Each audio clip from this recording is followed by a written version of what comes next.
See, the lambs are getting pretty big there now.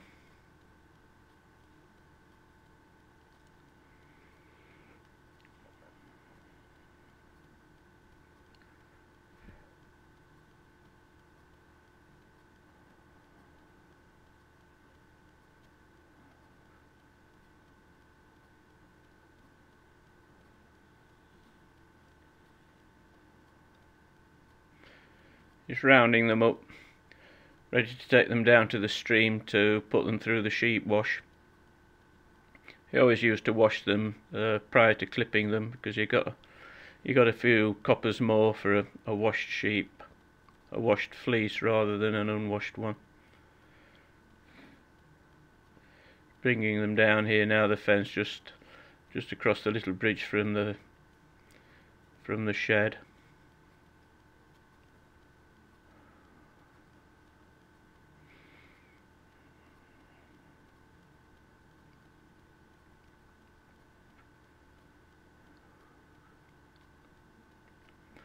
There's always a bit of a squash getting them in the shed.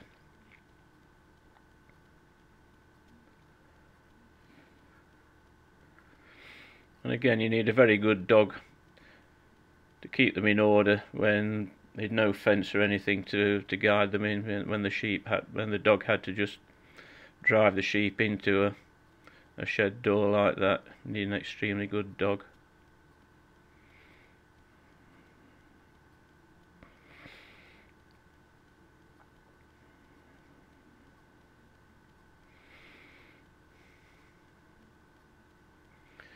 Getting the sheep to turn round to go the way that the dog wants them to, because the sheep tend to stand and look at the dog rather than turn round and go in the direction the dog wants them to go in.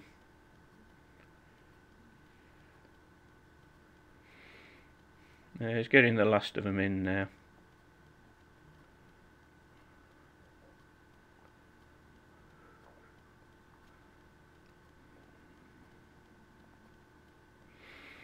He's got them down to the sheep wash now. He used to dam the stream up just where it ran from the bottom field into the wood.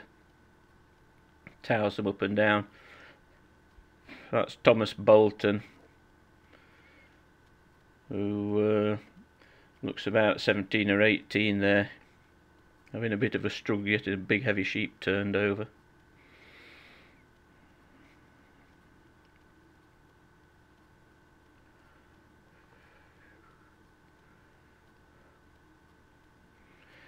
Got it in the stream, giving it a good towersing up and down. Looking at the water, I often wonder how effective it was at actually washing the sheep. You think it'd end up with as much mud in it as when it started, but he obviously thought it was worthwhile.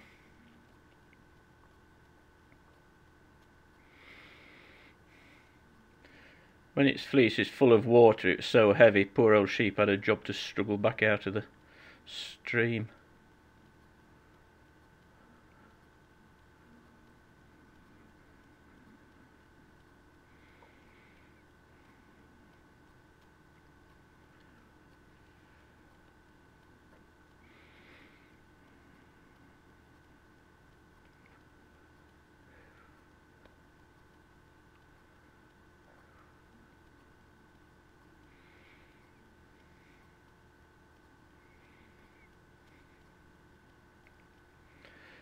This is back at the cottage. It was a little summer house that he had.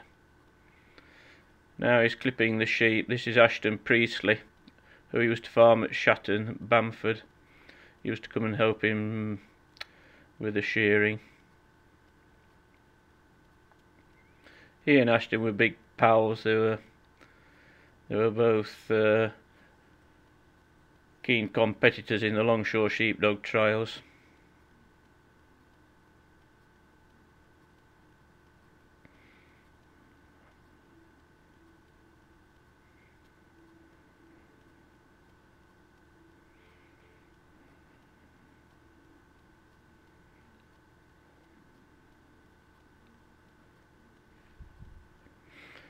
Part of the art of shearing is to get the sheep in a comfortable position so it just lies there. You don't want it jumping and kicking around, otherwise you're liable to prick it.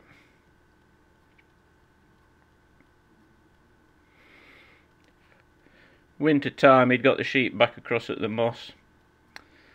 He's taking some turnips up for them. He made this wooden sledge, had an old oil drum and filled it up with turnips, and then took it up the path through the glen that's going past the cottage, and then into the field at the moss and up to the shed with them.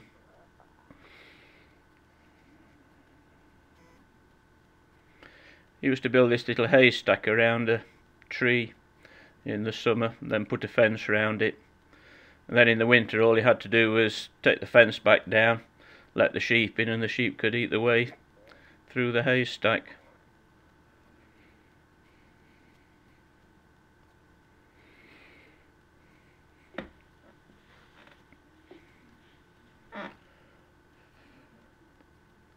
As soon as the sheep see him coming, of course they know what he's bringing, so the whole lot of them chase round after him.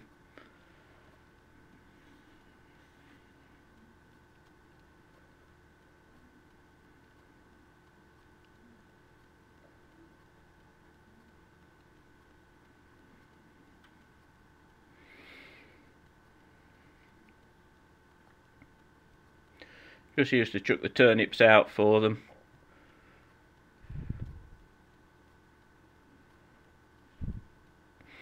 That drum of turnips would probably last them 2 or 3 days, so he'd have to do this job at least 3 times a week. But he'd be going to check them out at least twice a day, because when it was snowing the sheep would get down under the wall bottom for shelter, and then the snow would drift over the wall and bury the sheep.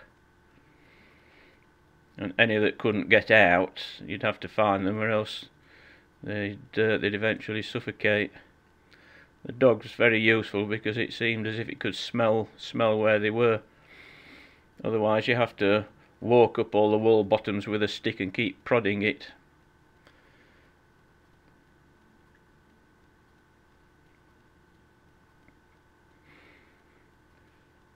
That sheep's looking decidedly the worse for wear. He's taking it in the shed where he can brush the snow off it and give it a bit of hay and get it going again.